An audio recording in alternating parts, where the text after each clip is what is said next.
Tuan-tuan sekalian, pintu syurga ada 8. Setiap orang akan masuk melalui pintu yang paling banyak dia beramal. Ada orang dia sakit, dia tak boleh nak puasa, maka dia banyak sedekah. Dia masuk syurga, dia tak masuk kot pintu puasa, dia masuk kot pintu sedekah. Ada orang sangatlah susah dan sangat miskin, puasa pun tak banyak, tapi mati berjihad fi sabilillah, dia masuk syurga melalui pintu jihad. Ada orang Quran tak berapa lekat, dia orang baik, orang soleh, Quran tak berapa rajin sangat, sedekah pun tak banyak, jihad pun tidak, tapi solat dia yang ikhlas banyak. Dia masuk syurga melalui satu pintu, nama dia pintu solat. Amal ibadat banyak, beratus amal ibadat banyak, tapi Tuhan pilih yang ketua-ketua untuk jadi pintu syurga. Antaranya sedekah. Sedekah ni semua orang soleh dulu-dulu 1400 tahun. Kita umat Nabi Muhammad ni dah hidup 1400 tahun lebih. Tu yang tuan-tuan tengok kalender sekarang ni 1442 kan, 1442 tahun yang lalu. Yang tu lah lebih kurang umur umat Rasulullah, lebih kurang.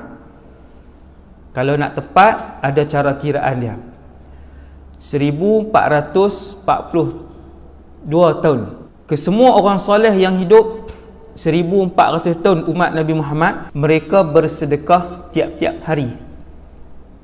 Ni pakai ambil ni yang saya nak kongsi ni untuk diri saya dan semua umat Nabi Muhammad sallallahu alaihi wasallam. Tiap-tiap tahun tak mai tau. Saya kata ustaz mai tiap-tiap tahun tak apalah. Mungkin kali ni je, wallahu a'lam. Saya tak tahu. Sebab tempat ceramah ada lebih kurang 3000 jemputan daripada awal tahun. Banyak kita tak pi COVID dan sebagainya. Tuan-tuan sekalian, orang soleh antara benda yang mereka buat setiap hari ialah bersedekah. Tidak ada hari yang berlalu kecuali mereka bersedekah, walaupun miskin. Seorang orang soleh namanya Abu Mirsad. Dia tak kaya, tetapi dia bersedekah tiap-tiap hari. Kalau tidak ada sesuatu, dia balik rumah hanya ada sebiji bawang, maka dia tetap bersedekah bawang yang sebiji itu. Kita tak buat tau ni, hak cerita ni kita tak buat.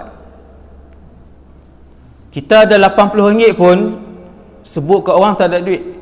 Allah bukan suruh sedekah 50. Kalau berbaki 80 pun RM1 tu sedekah. Maka RM1 kita yang jujur itu sama dengan RM1000 orang yang kaya. Sebab dia ada RM100,000, kita ada RM100. Allah tahu kemampuan kita. Tuan-tuan sekalian, nombor 3. Sejak Nabi Adam AS sampai hari ni 2020, hari ni ada 7 bilion orang manusia yang hidup. 7 bilion. Sejak zaman Nabi Adam, kita tak tahulah berapa ratus bilion manusia yang paling kuat bersedekah. Nombor 1, tiada tandingan. Orang itu namanya, tuan-tuan ambil maklumat ni, nama dia Muhammad bin Abdullah sallallahu alaihi wasallam. Senang je jawapan dia. Nabi Muhammad, manusia yang paling tinggi ibadat dia dalam alam ni. Bukan manusia, makhluk keseluruhannya. Sahabat pernah cakap tak bab sedekah Nabi? Pernah. Malam ni saya cakap bab sedekah Nabi dulu, lebih kurang 20 minit ataupun setengah jam, bab sedekah Rasulullah sallallahu alaihi wasallam. Satu sahabat dia kata dalam satu hadis yang sahih, dia kata kana Rasulullah sallallahu alaihi wasallam ajwadan nas, bahwasanya manusia yang paling pemurah di kalangan kami. Tengok, Ibnu Abbas ni hidup zaman Nabi. Dia hidup dengan Nabi, dia jadi syura lepas Nabi wafat. Selepas Abu Bakar wafat, dia jadi ahli syura zaman Sayyidina Umar sebelum umur 15. Punya alim 6,000 ayat Quran. Lepas Nabi doa kat dia, Allahumma faqihhu fid din wa 'allimhu ta'wil. 6,000 ayat Quran, kata Ibnu Abbas, tak ada satu ayat yang aku tak tahu tafsiran dia. Tu doa hak tuan-tuan duk baca tu, doa yang Nabi doa untuk Ibnu Abbas. Sayyiduna Ibnu Abbas, nama penuh dia Abdullah Ibn Abbas ni, dia kata, waktu kami hidup, kami melihat manusia yang paling pemurah Rasulullah sallallahu alaihi wasallam. Mungkin malam ni ramai kita tak tahu. Kita duk bayang kawan ni, duk bayang kawan ni. Kita bayang Abdul Rahman bin Auf, kita bayang Abu Bakar. Abu Bakar ada satu peperangan, Nabi suruh bawa harta yang ada di rumah. Sahabat yang bawa paling banyak sekali wang ialah Abu Bakar. Bila Nabi tanya, berapa ringgit kamu tinggal di rumah? Dia kata, bawa semua. Zaman hari ni nak mudah faham, hak ada dalam dompet, hak ada dalam bank, hak ada bawah tilam, dia bawa semua. Nabi kata tinggal berapa ringgit? Ringgit tu saya terjemah bahasa kita hari ni bagi mudah faham. Nah, Nabi tanya tinggal berapa ringgit di rumah? Dia kata semua. Apa yang kamu tinggalkan untuk ahli keluarga kamu? Aku tinggalkan untuk mereka Allah dan Rasulnya. Dia paling banyak. Kenapa Ibnu Abbas tak kata Abu Bakar yang paling banyak, yang paling dermawan? Jawapan dia, bila Abu Bakar bersedekah, dia sedekah semua duit ringgit dia, tapi tanah, kebun, ladang, binatang ternak dia ada tak? Ada. Tapi kalau Rasulullah, kalau dia sedekah, kalau Nabi sebut semua tu, semua di rumah hanya tinggal air kosong saja. Itu yang berlaku. Bukti dia, bila orang main kat Nabi minta duit zakat, duit apa kan, macam hari ni lah permohonan duit zakat apa, semua pergi ke Rasulullah. Nabi pun beritahu, sekarang sibuk, pergi ke rumah aku, minta, beritahu, kata Rasulullah suruh datang minta dinar ataupun dirham yang ada kat dalam rumah. Orang Islam dari satu dunia waktu tu tak ramai lagi, ada hanya ratusan ribu. Tapi mereka datang kerap, ada yang minta zakat, ada yang datang minta bantuan dan sebagainya. Satu rombongan ni main minta, kemudian Nabi kata, pergi tanya rumah isteri aku, nama fulan, rumah fulanah, isteri Rasulullah. Tapi Rasulullah suruh datang minta berapa duit yang ada di dalam rumah yang berbaki yang Nabi tinggalkan. Isteri Nabi jawab, di rumah ni tiada berbaki satu dirham pun kecuali air kosong sahaja. Pergi balik ke masjid, ya Rasulullah, isteri kamu jawab hanya tinggal air kosong. Nabi kata tak apa, pergi rumah isteri yang kedua. Apa yang ada, bagi tahu Rasulullah suruh keluarkan ke semua. Pergi rumah isteri kedua, ma indana syai'un illa ma. Di rumah kami tidak ada harta kecuali air kosong. Isteri kedua jawab. Perdana Menteri umat Islam ketika itu. Adakah beliau miskin? Nabi ni miskin ke? Kenapa yang tak ada, sampai tak ada duit ni? Sekejap kita tengok sirah Rasulullah dari sudut sedekah. Pergi rumah isteri ketiga, jawapan yang sama. 4 jawapan yang sama. 5 sampai ke semuanya memberi jawapan yang sama. Sebab tu ada kisah satu orang perempuan bawa anak dia pergi rumah Sayyidina Aisyah, minta apa yang ada. Sayyidina Aisyah buat keluar kurma 2 biji. Yang tu saja ada di rumah Rasulullah. Nabi tak benarkan dunia berada dalam rumah dia. Satu hadis sahih, Nabi semayang asar, habis solat Nabi tak wirid, Nabi terus keluar. Selalunya Nabi wirid. Wirid ni sunnah lah. Kalau tuan-tuan pergi negeri yang habis semayang bagi salam terus bangun tu bid'ah. Ada di Malaysia ni, satu negeri lah. Habis salam, dia bangun keluar tu. Yang tu bid'ah. Rasulullah habis salam, dia akan wirid. Satu hari habis semayang, Nabi terus bangun sehingga melangkah paha-paha sahabat. Sebab sahabat duk rapat. Sahabat duk, soft rapat. Tapi tak COVID pun tak rapat juga. Berenggang soft tu. Orang Melayu sebab dia duduk tahiyat akhir, jongek kan. Arab dia duduk tahiyat akhir dia biasa, maka dia rapat. Bila Nabi bagi salam, Nabi terus keluar, langkah sahabat-sahabat semua tengok, dan benda tu pelik. Kerana selalunya Nabi akan menghabiskan wirid selepas solat, yang ada istighfar subhanallah 33, alhamdulillah 33, Allahu akbar 33. Wirid dan sunnah tu hampir 95% masjid-masjid di Malaysia tidak melakukannya. Saya selit nak bagi tahu sunnah yang dibunuh hari ni. Sunnah-sunnah yang dibunuh. Nabi pun keluar, sahabat bila tengok Nabi terus keluar, sahabat pelik, ni benda yang Nabi tak pernah buat. Sahabat pun wirid, Nabi masuk dalam rumah, sahabat tunggu. Bila Nabi keluar, sahabat pun tanya, ya Rasulullah, apa yang berlaku? Kamu melakukan satu perkara yang tak pernah kami tengok. Maka Nabi pun bagi tahu, tadi sesudah solat, aku terus teringat di dalam rumah salah seorang isteri aku ada sebentuk cincin emas. Ataupun Nabi sebut emas, sebentuk emas. Saya sebut contoh di sini. Aku teringat lepas bagi salam, dalam rumah salah seorang isteri aku ada sebentuk cincin emas.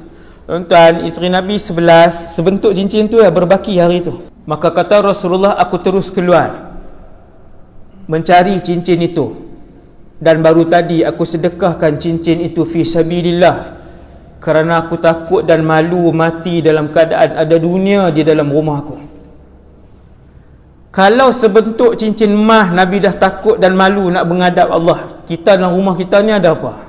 Dalam rumah kita bukan kata dunia, ada seluruh isi dunia dalam rumah kita. Semua ada.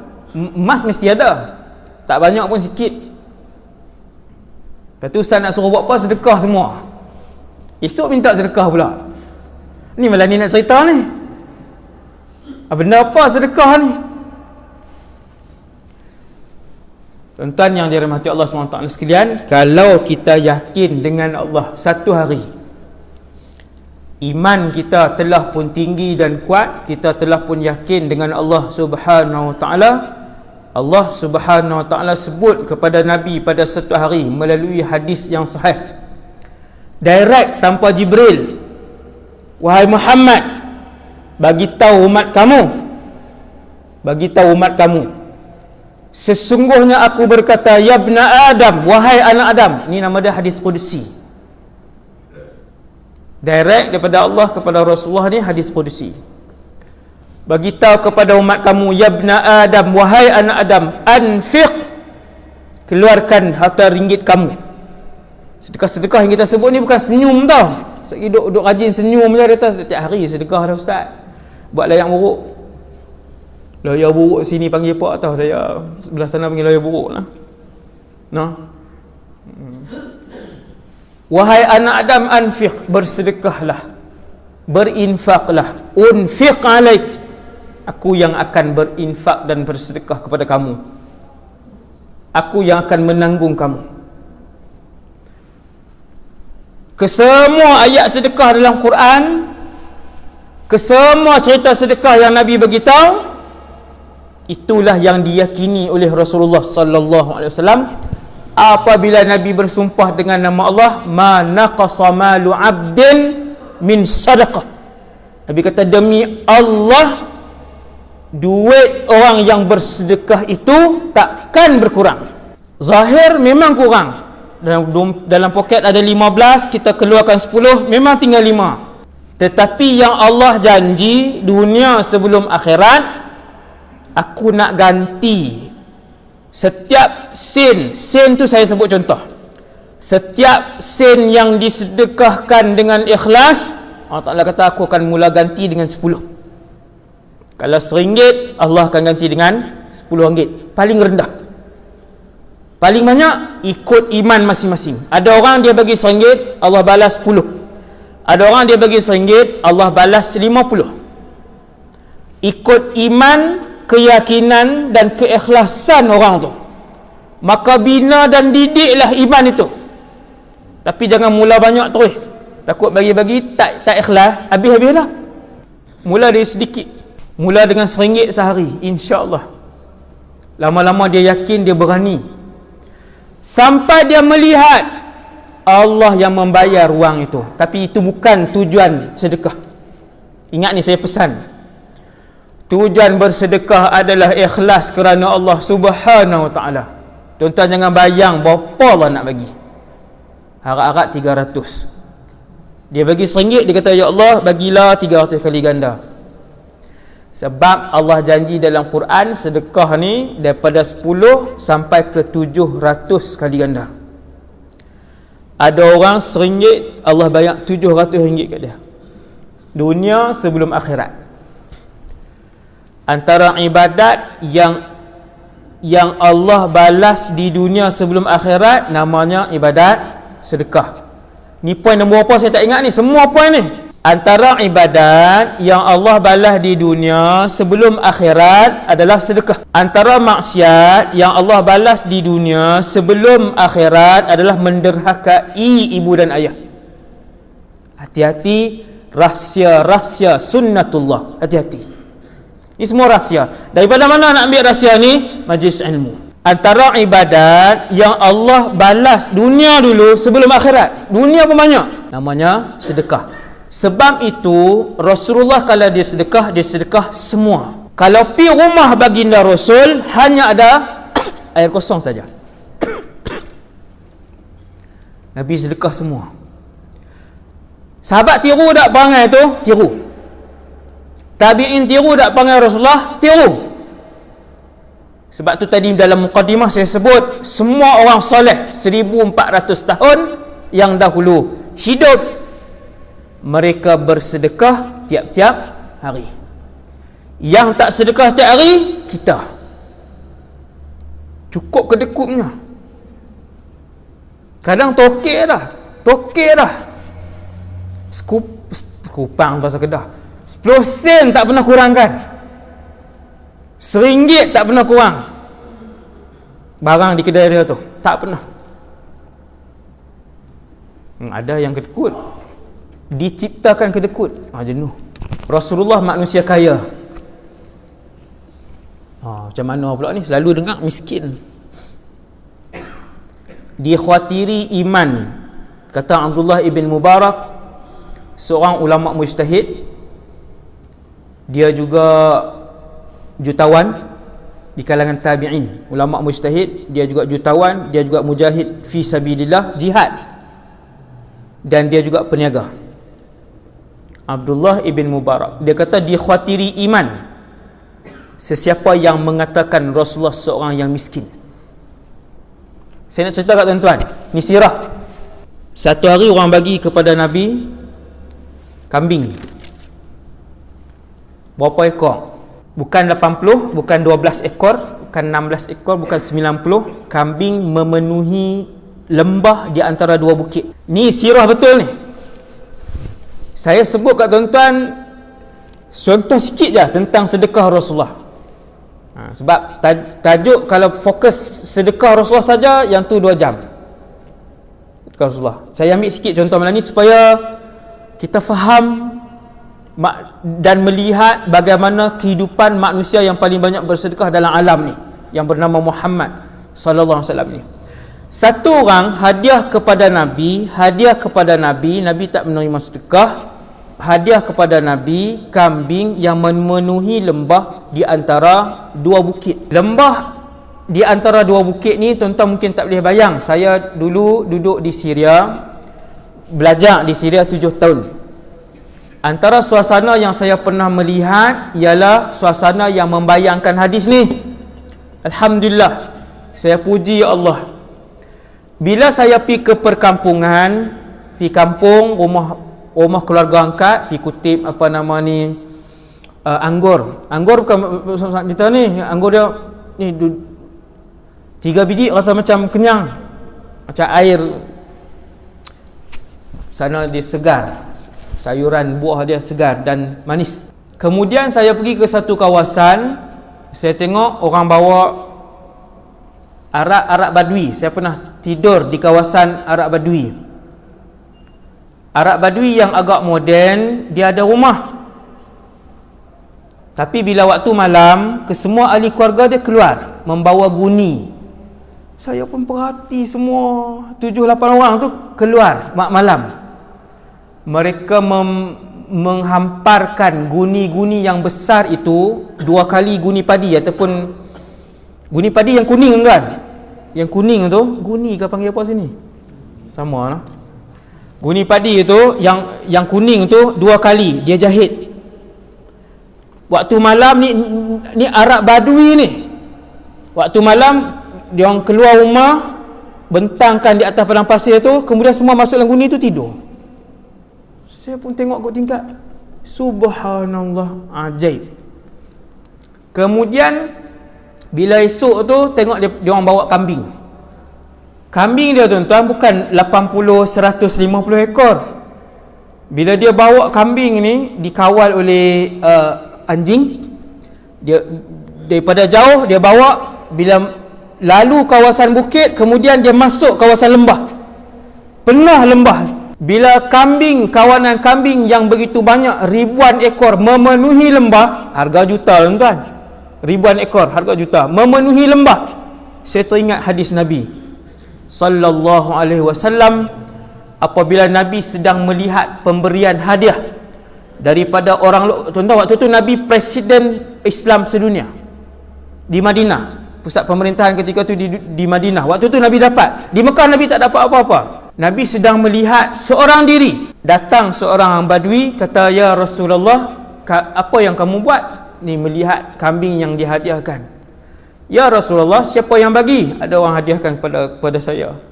"Ya Rasulullah, sesungguhnya ia harta yang sangat lumayan." Nabi tengok dia, Nabi kata, "Apakah ia mengujakan kamu?" Dia kata, "Ya."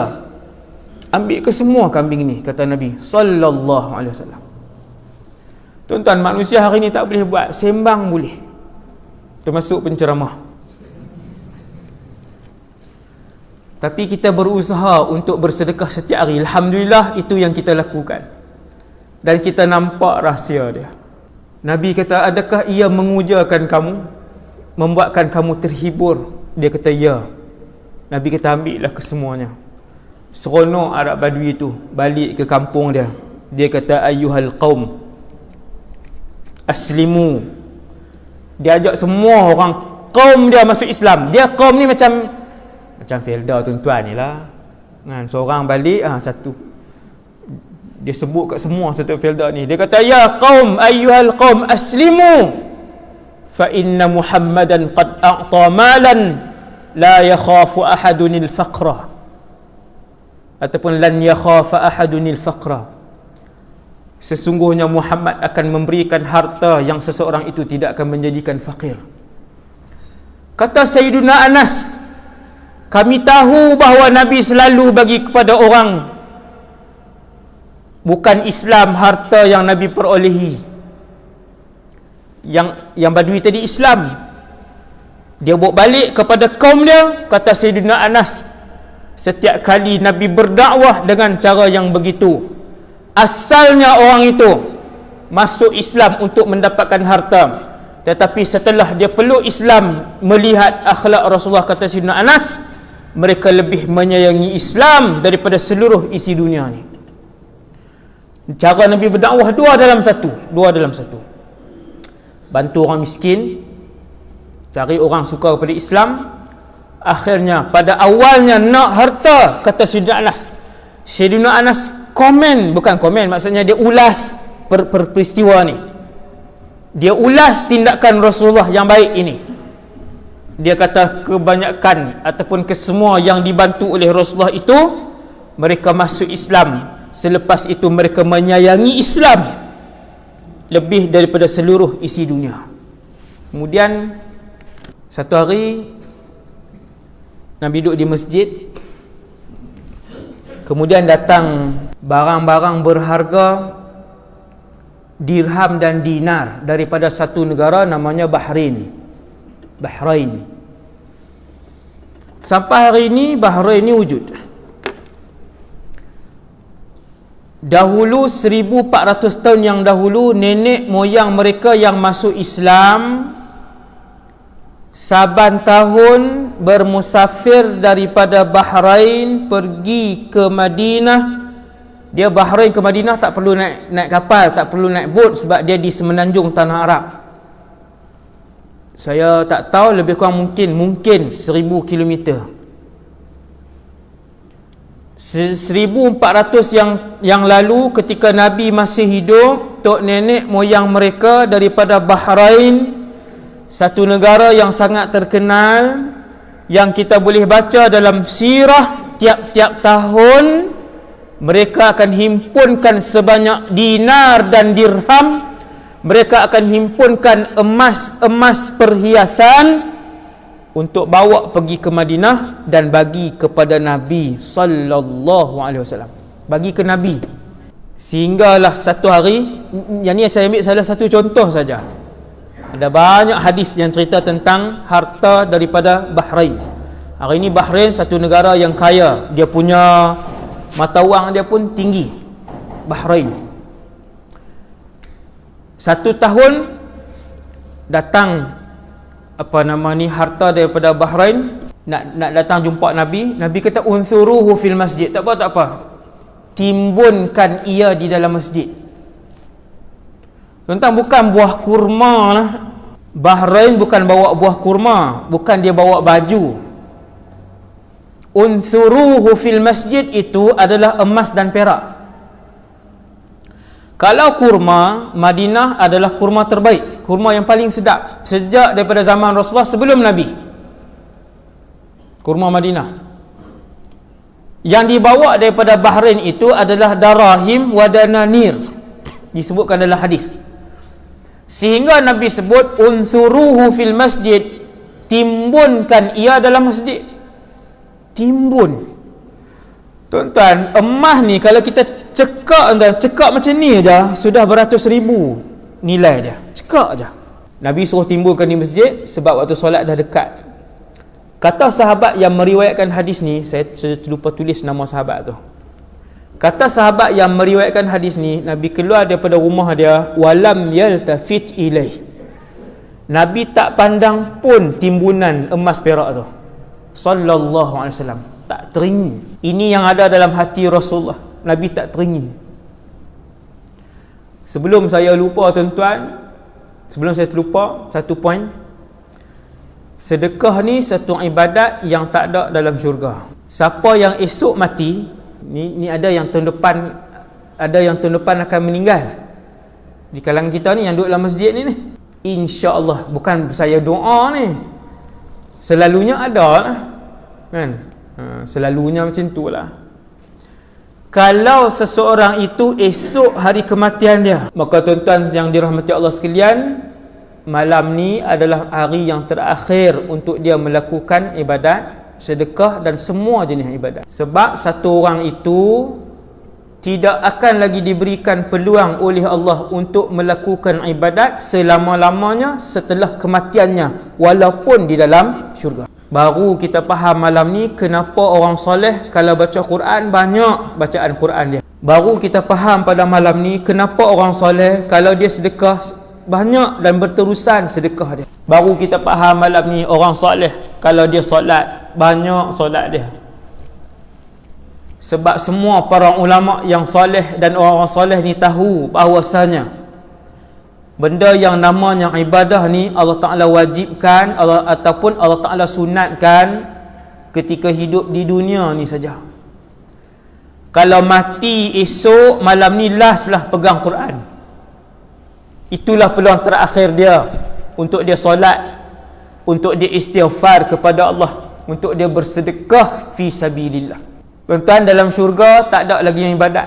Tuan-tuan bayanglah sekarang ni, tuan-tuan duduk dalam syurga, duit banyak, semua orang rumah besar, tak ada lagi siapa yang sakit lutut, sakit urat, darah tinggi, tak ada kolesterol, tak ada yang pakai besi di sana sini, tak ada lagi yang kencing manis.